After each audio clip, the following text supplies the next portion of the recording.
नमस्कार, बहुत स्वागत आप सभी का। मैं हूं आपके साथ चेतन पाठक और आप देख रहे हैं एनएमएफ न्यूज। मेरे साथ मौजूद हैं पंकज प्रसून जी, वरिष्ठ पत्रकार हैं, और बात अमेरिका को लेकर, जहां अमेरिका में यूएसए डिपार्टमेंट में क्या हलचल चल रही है, क्या कुछ एलन मस्क और ट्रंप ने किया है, इस पर हम बात करने के लिए आज जुड़े हैं। बहुत कुछ हुआ है, जुड़े रहिएगा अंत तक इस वीडियो में। बहुत चौंकाने वाले खुलासे सामने आए हैं।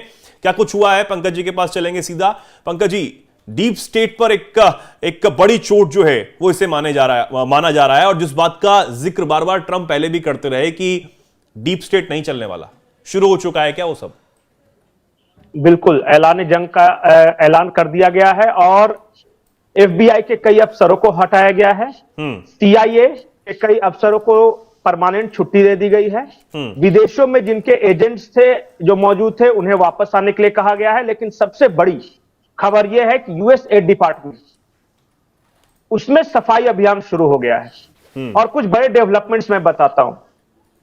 यूएसए डिपार्टमेंट वैसे तो कहता है कि हम दुनिया भर में मदद देते हैं एनजीओज के माध्यम से, या फिर हेज फंड मैनेजर्स जो है, चाहे बिल गेट्स फाउंडेशन है, ओपन सोसाइटी फाउंडेशन है, रॉकफेलर फाउंडेशन है, फोर्ड फाउंडेशन है। इन सब का नाम भारत के लोग कम जानते होंगे या कहीं कहीं सुना होगा कि ये सब फंड करते हैं। यहां इन सबको फंड करता था यूएसए डिपार्टमेंट, चाहे Ford foundation, Rockefeller foundation, George Soros, bill Gates Melinda Gates foundation. ये सीरीज ऑफ इस तरह के फाउंडेशन उन्होंने बना रखे थे और पैसे देते थे।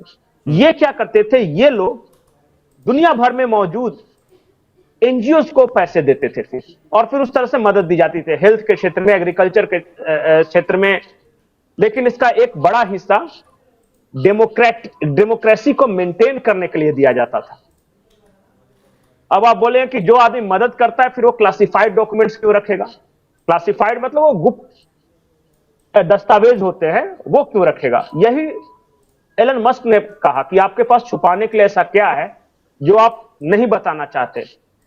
तो ट्रंप सरकार की टीम वहां पहुंची, एलन मस्क के डिपार्टमेंट ऑफ गवर्नमेंट एफिशिएंसी की टीम पहुंची एफबीआई बिल्डिंग में सबसे पहले, और वहां उन्होंने कहा कि लाइए कागजात। तो फिजिकली अपोज किया, नहीं घुसने दे रहे थे। और इस तरह जब पता लगा, तो अब तक जो जानकारी आई है, हालांकि बहुत प्राथमिक जानकारी है ये जी, लेकिन आपको हैरानी होगी। यूएसए डिपार्टमेंट के दस्तावेज बताते हैं कि जेलेंस्की को $177 बिलियन दिए गए। 177 बिलियन डॉलर, लेकिन जेलेंस्की कह रहे हैं कि उन्हें सिर्फ $75 बिलियन मिला है। हाँ। यानी $102 बिलियन कहां गए किसी को नहीं पता। सिर्फ यूक्रेन की मैं बात कर रहा हूं, $102 बिलियन गायब हो गए। भारत की बात करें तो 2001 से 2020 तक भारत को यूएसए डिपार्टमेंट की तरफ से मिले $3.75 बिलियन, जिसमें $15 मिलियन अकेले सोरोस को दिया गया। अब सोरोस ने ये $15 मिलियन 2001 से 2020 तक भारत में कहां खर्च किए किसी को नहीं पता। बताए सोरोस बताए कि ओपन सोसाइटी फाउंडेशन ने भारत में ये एक $15 मिलियन कहां पे खर्च किए। कोई ट्रांसपेरेंसी नहीं। उसके बाद इसी तरह सूडान की लड़ाई में, फिलिस्तीन की लड़ाई में, ये सब जगह के आंकड़े दिए गए हैं आज अमेरिकी सरकार की ओर से कि अमेरिकी टैक्स पेयर्स के पैसों का एक बड़ा हिस्सा कहां जा रहा है किसी को जानकारी नहीं। और एलन मस्क ने अपने एक ट्वीट में यह कहा है कि द बिगेस्ट टेररिस्ट ऑर्गेनाइजेशन जो दुनिया भर में रेजिम चेंज करता है जी, उस पर हमने धावा बोला है, वो है USA department in collaboration with CIA. यानी कि पंकज जी, यूएसए डिपार्टमेंट जो चलाया जा रहा था, जिसके ऊपर एक बहुत ज्यादा तगड़ी चोट मारी गई है, वो डेवलपमेंट के नाम पर तमाम प्रोपेगेंडा चलाए जा रहे थे। इतना पैसा बर्बाद कर दिया गया, कहां गया कुछ नहीं पता। एनजीओज के नाम पे कि हम समाज सेवा का काम करते हैं, हम गरीबों की सेवा करते हैं, हम उन्हें कपड़ा, खाना वगैरह, पढ़ाई, एजुकेशन में, इस तरह की चीजों में लगाते हैं, लेकिन कोई ट्रांसपेरेंसी नहीं थी। यूएसए डिपार्टमेंट से पैसे उठाए, और आरोप तो यह है कि दुनिया के कई देशों में रेजिम चेंज करने के लिए इन्हीं पैसों का उपयोग किया गया। यूएसए डिपार्टमेंट पैसे देता था, सीआईए प्लान करता था, और सीआईए के एजेंट्स निर्देशित करते थे इस तरह हेज फंड मैनेजर्स, सोरोस को, रॉकफेलर फाउंडेशन को, फोर्ड फाउंडेशन को, Bill Gates Melinda Gate foundation को कि आपको कहां पे इन्वेस्ट करना है, किन्हें देने हैं, किन्हें नहीं देने हैं। और ट्रंप प्रशासन, जिसमें काश पटेल भी शामिल है, उनका बड़ा आरोप है कि एक बड़ा हिस्सा लेफ्ट, जिसे प्रधानमंत्री नरेंद्र मोदी आजकल अर्बन नक्सल्स कहते हैं, हाँ, लेफ्ट डेमोक्रेटिक इकोसिस्टम उसे वहां कहा जा रहा है अमेरिका में, वो कल्चर को बढ़ावा देने के लिए बहुत जगहों पे खर्च किए गए। बहुत जगहों पे 14 देशों के नाम बताए गए हैं, 14 देशों में तख्ता पलट के लिए खर्च किए गए। तो तख्ता पलट के लिए जो फंड आ रहा था, जहां से सबसे पहले चोट तो वहीं कर दी है। और इसे लेकर देखिए यूनुस यानी कि जो हैरानी हो रही थी कि एक के बाद एक तख्ता पलट कैसे होते चले जा रहे हैं, ट्रेंड सा बन गया तख्ता पलट का।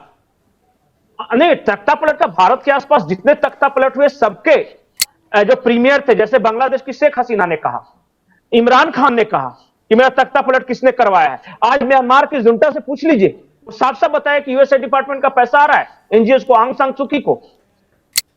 ओपन सोसाइटी फाउंडेशन जो कि सोरोस वाली है, वो पैसे दे रही है।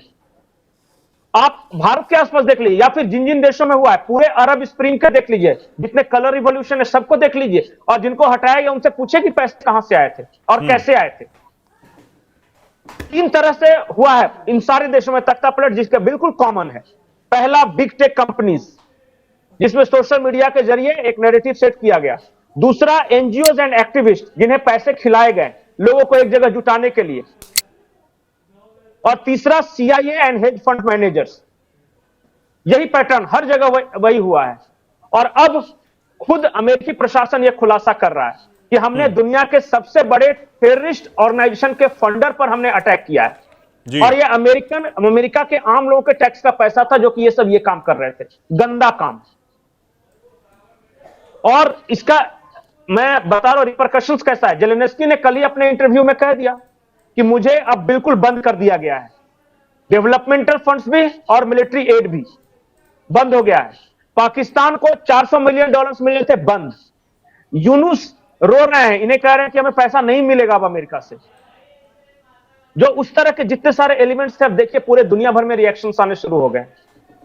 भारत में जो लेटेस्ट जो आया था इनका पैसा, जिसके बारे में आरोप, एक ऑटिज्म कैपिटल नाम का एक ये है ट्विटर ने, उसने आरोप लगाया था कि हिंदू महिलाओं का बर्थ रेट कम करने के लिए क्या नैरेटिव सेट किया जाए, इसके लिए हमने पैसा दिया। Via bill Gates Melinda Gates foundation से आया था ये। उसमें ये क्या कर रहे हैं, यहां के लोगों को बता रहे थे कि भाई कम बच्चे पैदा करना अच्छा है, लेकिन सिर्फ हिंदुओं में ये नैरेटिव सेट किया जा रहा था। ये आरोप लगाया है ऑटिज्म कैपिटल ने जी। अब सोचिए कैसे रिलेटेड है एक दूसरे से। यानी कि एक चीज जो चुनाव से पहले और चुनाव के बात कही जा रही थी, जब तक डोनाल्ड ट्रंप ने शपथ नहीं ली थी 20 जनवरी तक, कि जो बाइडेन प्रशासन है, खुद जो बाइडेन है, वो बहुत बड़ी मुश्किलें जो है अमेरिका के लिए, डोनाल्ड ट्रंप के लिए खड़ी करने वाले हैं, वो यही था। नहीं, ओबामा से ये शुरू हुआ था सिलसिला। ओबामा ने उसमें एड ऑन करने का ही काम किया। बिल्कुल। और उसमें यही कहा कि जो भी डेमोक्रेट्स आए थे उन्होंने बढ़ाते गए वो इस तरह से। और पूरी दुनिया में सबसे ज्यादा जंग जिन शासनकाल के दौरान हुआ था वो ओबामा थे। ओबामा के दौरान सबसे ज्यादा अमेरिका ने जंगें लड़ी है, और ट्रंप ने कम किया वो जंग, फिर बाइडेन के जमाने में लड़ी वो तख्ता पलट करने के लिए। और फिर ट्रंप कह रहे हैं कि नॉट वॉर बट ट्रेड।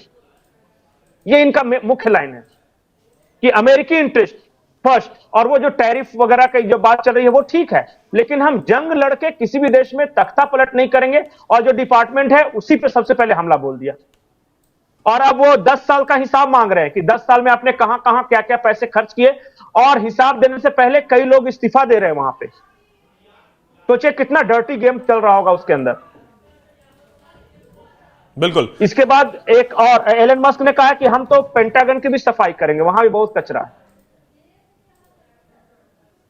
बिल्कुल। और अब जो डोज डिपार्टमेंट जो बनाया गया, जो एक अलग से मंत्रालय क्रिएट किया गया था, वो बेहतरीन काम कर रहा है। ये तो ट्रंप इससे सुनिश्चित होंगे। नहीं, ट्रंप ने कहा है, आज बयान दिया है थोड़ी देर पहले, ट्रंप का ट्विटर अकाउंट पे है वो, जिसमें उन्होंने कहा है कि Elon Musk is doing excellent job. उसने बहुत कॉस्ट कटिंग की है, जो फालतू खर्चे हैं, और अमेरिकी खजाने में पैसे आ रहे हैं, वो अमेरिका के लोगों की भलाई के लिए वो यूज हो रहे हैं। ये अभी डोनाल्ड ट्रंप ने कहा है। तो जिस काम के लिए वो बनाया गया था वो कर रहे हैं। भले कुछ लोगों को ये हाई हैंडेडनेस लगे कि इतनी तेज गति से क्यों बढ़ रहे हैं, लेकिन जिस काम के लिए डिपार्टमेंट ऑफ गवर्नमेंट इफिशिएंसी बनाया गया था वो देख रहे हैं ना कहां मेरा पैसा बर्बाद हो रहा है, कहां लीकेज रोका जा सकता है। यानी कि ट्रंप का जो नारा कि मेक अमेरिका ग्रेट अगेन, वो उन्होंने क्यों दिया, शायद यही तमाम चीजें उनकी स्ट्रेटेजी और प्लान्स का हिस्सा होंगे, और इसलिए आज इतने बड़े खुलासे जो हैं वो हो रहे हैं। और अब जो यूएसए डिपार्टमेंट पर इतनी बड़ी चोट पड़ी है, उसे बंद करने तक की बात जो है वो की जा रही है, ये एक बहुत बड़ा यहां पर सवाल होता है। और क्या कुछ एक आखिरी बात मैं बोल रहा हूं, ये यूएसए डिपार्टमेंट है तो अमेरिका का, लेकिन ये फंड किसको कर रहा था पता है? चाइना के मिलिट्री वायरोलॉजी डिपार्टमेंट जो वुहान में स्थित था उसको पैसे दे रहा था कोरोना वायरस के एक्सपेरिमेंट के लिए। यह भी आज खुलासा हुआ है। अमेरिका का यूएसए डिपार्टमेंट चाइना के वुहान लेबोरेटरीज को पैसे दे रहा था कोरोना वायरस पे एक्सपेरिमेंट करने के लिए। अब सोचिए कोरोना किसका वायरस और 2 दिन पहले यह खुलासा हुआ है कि यह आर्टिफिशियल वायरस है, यह नेचुरल नहीं है। ये ऐसा नहीं है कि वुहान के वेट मार्केट से वो निकला है, जिसको आप फिश मार्केट बोल रहे हैं, वो लेबोरेटरी से ये हुआ था। एक्सपेरिमेंट के दौरान कुछ मिसहैपनिंग्स हुई और वहां से ये निकला था, और वहां काम करने वाले कुछ साइंटिस्ट सबसे पहले इसके इन्फेक्शन में और वो गए थे परचेज करने अपने लिए खाने का सामान, फिर ये पूरी दुनिया में फैला। और अभी कुछ दिन पहले जब हमने चर्चा भी की थी कि 432 करोड़ और $50 मिलियन के कॉन्डम्स जो हैं वो उसके लिए पैसा दे दिया गया, तो ये अनर्गल पैसा जो है वो बर्बाद किया जा रहा था इतने बड़े स्तर पर, जिस बात का खुलासा इससे पहले भी जो प्रेस सेक्रेटरी हैं उन्होंने किया। ठीक है पंकज जी, फिलहाल के लिए बहुत बहुत धन्यवाद। हमारे दर्शक अब इस पर क्या सोचते हैं, क्या कुछ कहना चाहते हैं, वो कमेंट सेक्शन में अपनी राय आप जरूर रखें, और ऐसे ही जुड़े रहें, देखते रहें एनएमएफ न्यूज़। नमस्कार।